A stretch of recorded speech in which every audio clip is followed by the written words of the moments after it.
Vas-y. 1, 2, 3.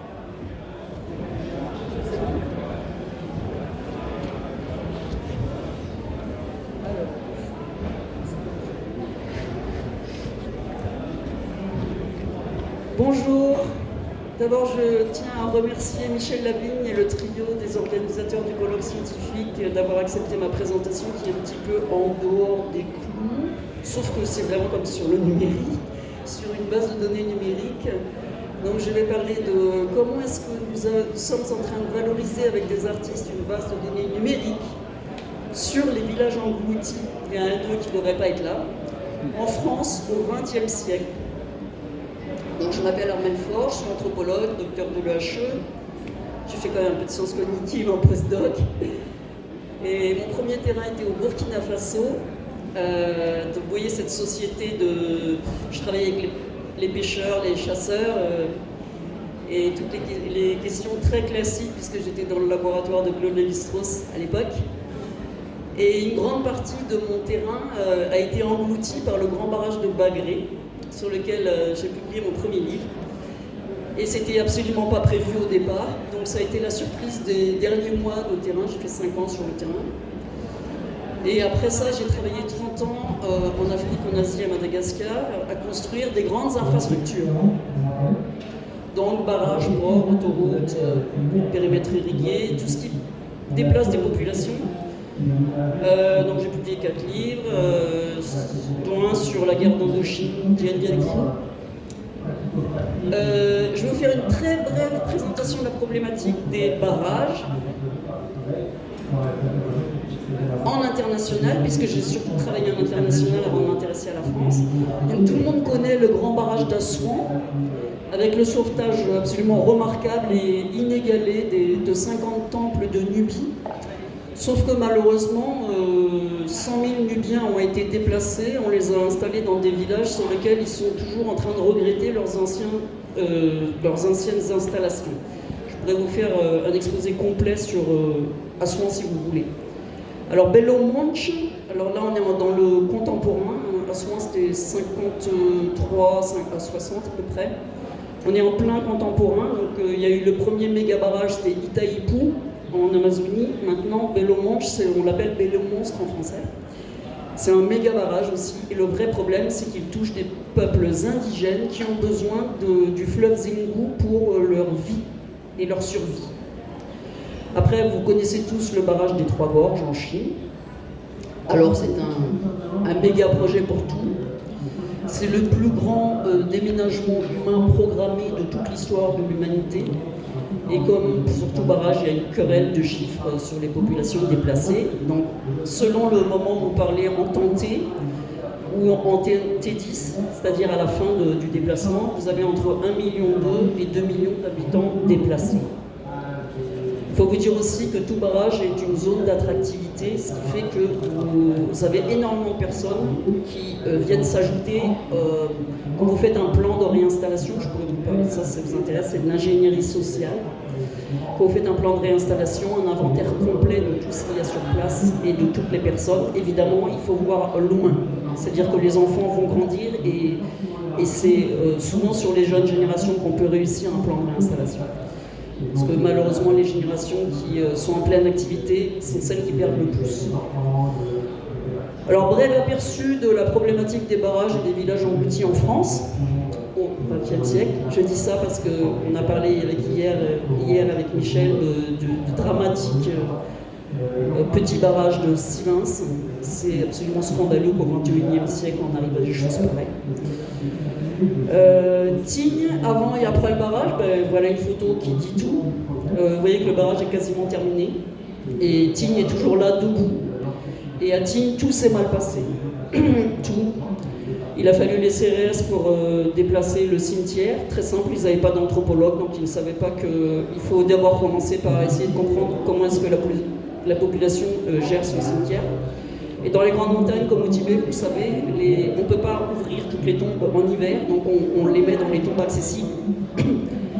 Et après, quand ça dégèle, on remet les gens chez leur vraie famille, et comme les autorités ne cherchaient pas à comprendre les populations locales, il a fallu envoyer des bataillons de CRS à la fois pour déplacer le cimetière et pour déplacer les archives, pour des raisons similaires. Donc Tignes, tout s'est mal passé, c'est dramatique, ils sont toujours furieux, 3 générations après. Barrage de Serre-Ponçon, alors c'est un peu plus pour nous, plus agréable, dans le sens de... Si on faisait coût-bénéfice, comme les économistes, on arriverait peut-être à un solde positif. Il est mis en service en 60, le village d'accueil a été fait tout de suite, et surtout, les grandes voies de communication, c'est ce qui fait qu'on pouvait réussir à permettre aux populations locales de se ressaisir ou pas. Et le grand pont de 900 mètres a été fait avant de déplacer les gens. Et aussi, vous avez le très beau village de Savines-le-Lac qui a été construit immédiatement avec un architecte panachek. Donc là, c'est bien passé en tout cas pour une partie de la population, sauf pour la vallée de l'Ubaye, où là les gens sont toujours... c'est un choc énorme hein, quand même. Oui, c'est vrai, Barcelone, tout ça. Mais là, je tiens à vous parler d'Ubaye. Le film L'eau vive, si vous aimez les films, puisque tout à l'heure Gala nous a parlé des films, vous pouvez comprendre l'oppression dans laquelle les gens ressentent l'arrivée d'une masse d'eau. Et il y a des scènes du film qui sont extraordinaires sur ce ressenti de la vallée d'Ubaye. Je vous en parle aussi parce que pour les artistes, qui est mon propos pour la 3e partie, les artistes, vous avez la vallée d'Ubaye qui est extrêmement importante. Donc du point de vue anthropologique, comment est-ce que j'aborde ces questions de déplacement de population en France, dans la vallée de la Dordogne en particulier? Je reprends la métaphore de Tim Ingold dans une vidéo, vous qui aimez penser la vidéo en termes de pédagogie ou pas. Je vous encourage à regarder cette vidéo. Donc Tim Ingold, c'est le grand anthropologue britannique. Nous sommes très impressionnés par les académiques britanniques. Donc on avait Jack Goody, qui est maintenant malheureusement passé, mais nous avons Tim Ingold aujourd'hui comme personne admirable. Et alors cette métaphore, c'est The Game of Grandmother's Footsteps, donc il le développe dans Anthropology, Why It Matters. C'est un livre qui vient d'être publié. Et lui, il travaille sur les objets, donc les objets d'art, les objets d'une façon générale, tout type d'objets, probablement aussi les objets numériques si vous voulez. Et il dit que voilà, ce qu'il faut, c'est non pas regarder l'objet, mais toutes les lignes et les confluences en amont. Il faut regarder un mouvement avant qu'il ne s'amorce, pendant qu'il s'amorce, et pas quand il est figé dans l'objet. C'est pour ça qu'il dit, en fait, 1, 2, 3 soleils en français. Les plus jeunes n'ont pas joué à ça, mais nous, dans les cours de récréation, nos parents, nos grands-parents jouaient à 1, 2, 3 soleils. Et donc, au moment où tout le monde court partout dans la cour de récré, pour ceux qui s'en souviennent, eh bien, c'est là que c'est intéressant. Et alors que l'objet, il est évidemment donné, mon objet digital, il est donné après. Et je me suis donc intéressée à ce qui s'est passé avant. Et j'ai monté un programme avec 3 institutions partenaires, les archives publiques, les autorités locales, c'est-à-dire les élus, et EDF. Donc j'ai travaillé avec le Conseil général de la Corrèze, les archives départementales de Tulle sont venues chaque fois avec moi, à chaque fois qu'on a rencontré les 100 témoins, un par un, famille par famille. Les archives départementales d'Aurillac sont venues alternativement les uns les autres pour qu'on arrive jusqu'aux 100 témoins. On a mis beaucoup de temps, hein, c'est un très très gros projet. Alors en termes de méthode, j'ai repris les travaux de Florence Descamps, professeure à l'EPHE, et son livre est à votre disposition. C'est l'historien, l'archiviste et le magnétophone de la constitution de la source orale à son exploitation. Bien entendu, j'ai pensé les termes de propriété intellectuelle à l'amont, et j'ai tout préparé, tous les contrats avec elle qui supervisaient tout mon travail. Ça, c'est la partie donc, préparatoire. Après, vous avez tout le travail de l'ethnologue. Enfin, moi, j'ai vécu 20 ans sur le terrain. Donc, créer la confiance, c'est vraiment la base. Sur le bord du Cantou, ces gens ont eu un choc immense. Personne n'est jamais venu les voir pendant 60 ans. Ils en voulaient vraiment à ce barrage. C'est vraiment, je parle de Bord-les-Orgues. C'est un barrage qui n'était pas documenté. Ils en voulaient vraiment qu'on ait submergé leur chemin de fer. C'est parce que c'était le chemin de fer qui faisait Béziers, Toulouse, Paris. Et tous les Auvergnats mettaient tous les produits laitiers, les vaches, tout ce qui était bestiaux, de toutes les ventes de bestiaux, tout ça, c'est parti à Paris. C'était un marché immense à vie. C'est-à-dire, c'est un marché où tout le monde pouvait avoir sa place. Tout a été coupé, les 4 petites... Donc vous avez le commerce national, mais vous avez aussi les 4 petites gares qui étaient à 20 km l'une de l'autre et qui faisaient qu'il y avait une vie sociale incroyable. Ils nous ont décrit la vie sociale locale grâce à ces petites gares, où les gens prenaient le train pour un oui, pour un non, pour aller voir la famille. C'était une vallée d'une intensité extraordinaire, et comme tous les barrages, vous avez un télescopage historique brutal. Du jour au lendemain, ce que les autres, les voisins, mettent 2 générations à accomplir, eux, du jour au lendemain, on leur demande, on leur somme de se réadapter à des nouvelles activités économiques, à des nouvelles voies de communication. La perte de voies de communication, souvent, ça coûte très cher, la communication, les voies de communication. Donc voilà, donc tous ces 100 familles déplacées ont été nommées. Elles ont nommé toutes les autres familles qui étaient déjà disparues mais qui étaient avec elles. Et chaque maison qui avait son nom a été nommée. Donc on a fait un mémorial digital. Et l'objectif de ce travail, c'était de donner la parole aux sans-voix, aux oubliés de l'histoire, ceux qui étaient considérés comme les victimes du barrage. Donc 100 témoins parlent, c'est pas pour rien. Et aujourd'hui, grâce à ce travail, on a changé leur statut, puisque à chaque fois que les archives venaient avec moi, tout le monde voyait la camionnette de département, et ces gens ont eu une reconnaissance locale qu'ils n'avaient jamais eue. Donc maintenant, on les appelle les gens de la vallée, on ne les appelle plus un peu les victimes du barrage, on ne disait jamais ça devant eux. Et eux, ils ont la certitude que leur vallée, la vie de leurs ancêtres, parce que les Corésiens, enfin je ne sais pas s'il y en a parmi vous, mais les Auvergnats, je peux vous dire que les archives, ça veut leur dire quelque chose. Et les ancêtres, ça veut vraiment leur dire quelque chose. Ça, pour l'anthropologue, c'est génial. Alors, donc voilà quelques-uns des témoins, des grands témoins. C'est des gens qui ont tout perdu. Là, Michel, vous voyez là, Michel Gatignol, c'était 10 enfants qui avaient réussi à avoir une activité grâce aux petites gares. Ils ont été dans le déni jusqu'au bout, donc ils sont partis à la fin. L'oncle est resté jusqu'à ce que le feu du Cantou soit submergé, alors que les gens d'EDF essayaient de les faire sortir, ils n'y arrivaient pas. Enfin bon, je ne peux pas vous raconter tout ça. L'importance de la maison comme patrimoine familial, ça a été une découverte pour moi, une découverte totale. Donc ils ont tous leur vieille maison au-dessus du Cantou. Il y a plusieurs châteaux qui sont cernés, donc évidemment, le Corésien connaît le château de Val. Donc j'ai retrouvé la famille Darcy, anglo-américano-française. Vous voyez, la famille Darcy sont venus se faire prendre en photo. Ils viennent toujours chuchoter dans leur crypte. Parce qu'on a oublié de déménager les ancêtres. C'est assez intéressant, on peut faire une conférence sur les cimetières des villages engloutis, dans les 40 vallées englouties françaises, c'est assez très intéressant. Donc plusieurs maisons ont été démontées et reconstruites. Donc là, vous en avez une à gauche, la maison des Pommiers du Lys, qui a été remontée 350 km plus loin. C'est vraiment l'attachement à une maison, c'est une découverte pour moi. Et alors, pourquoi ces archives sont participatives et pourquoi on a une base de données digitale au-delà du témoignage, des 200 heures de témoignage? C'est tous les gens, parce qu'on avait les archives, ont donné des photos uniques, des photos qu'elles ont décrites. Souvent, j'ai pris des vidéos pour la description des photos, parce que vous savez, une photo, ça ne donne rien, hein, si vous n'avez pas le discours à côté. Ils ont donné des dessins qu'ils ont fait à l'époque ou après, comme sorte de thérapie par les dessins. Ils ont donné des dossiers d'expropriation. On a une en particulier c'était très très très très difficile de la faire témoigner. Et à la fin, il nous a dit prenez-la. Et on lui dit non, mais nous on numérise, on prend rien. On vous rendra l'original. Non, j'en veux plus. Ça fait 60 ans que j'ai ça sur le dos, j'en veux plus de ce dossier d'expropriation. Vous le gardez aux archives, c'est fini. Et maintenant, alors elle est toute libérée, elle rigole tout le temps, et enfin, c'est plus la même. Il y a des poèmes très poignants, des chants, des valses, en particulier Michel Gatignol, dont je vous ai parlé tout à l'heure, elle a fait une valse complète qu'elle nous a chantée, qui aujourd'hui, vous allez voir ce que les artistes en ont fait, un truc génial.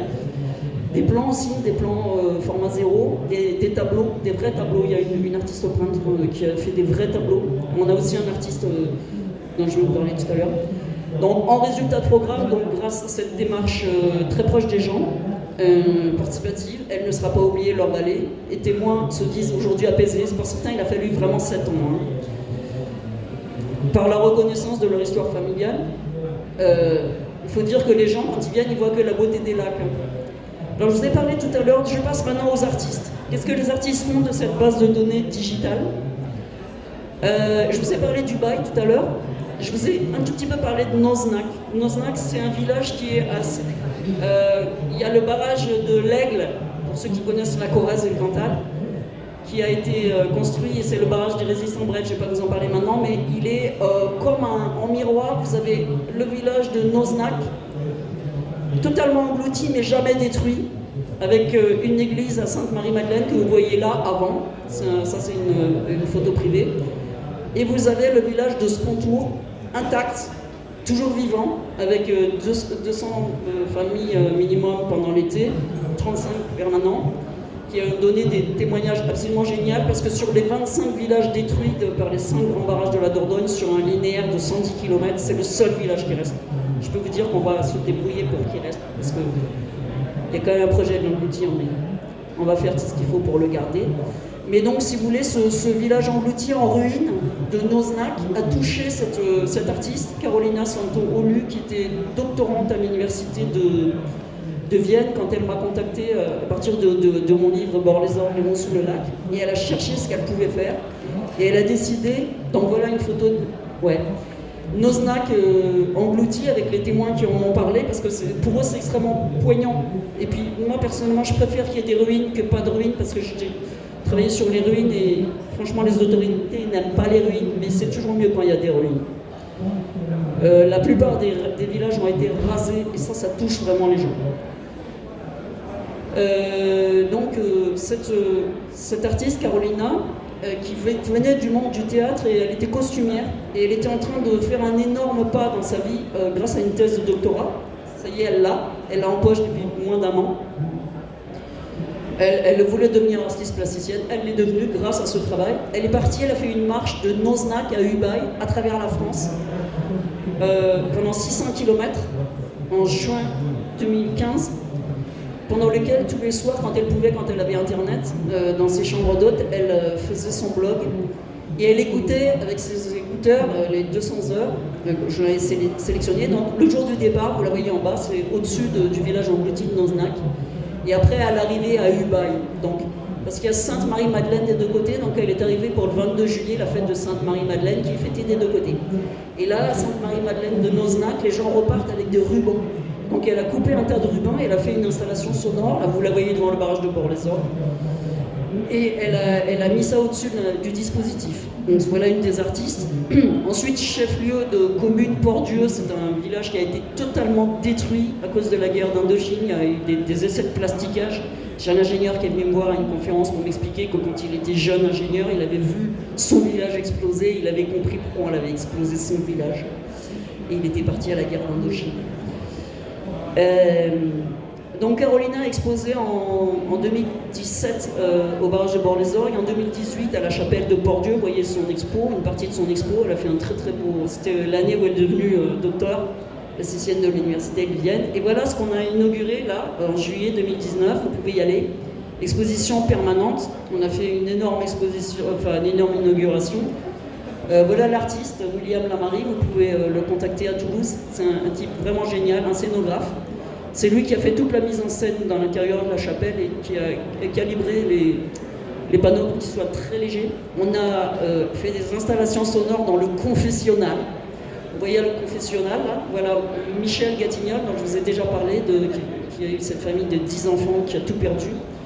Et un jeune d'EDF qui découvre ce que c'est que déplacer des populations. Et au milieu, là où il y avait le curé avant, qui écoutait de tous côtés, et ben on a fait le dispositif sonore. Donc c'est Paul Monnier, installateur sonore, que je vous recommande de rencontrer à Toulouse. C'est un type aussi archi incroyable, qui est musicien et compositeur.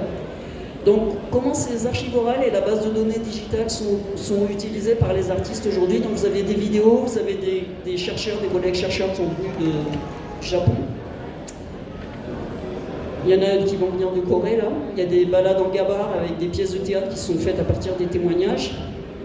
Là, vous avez l'un des derniers nés du village totalement détruit de Port-Dieu, qui dit que lui, la moitié de sa vie est détruite parce qu'il ne peut pas revenir sur là où il est né.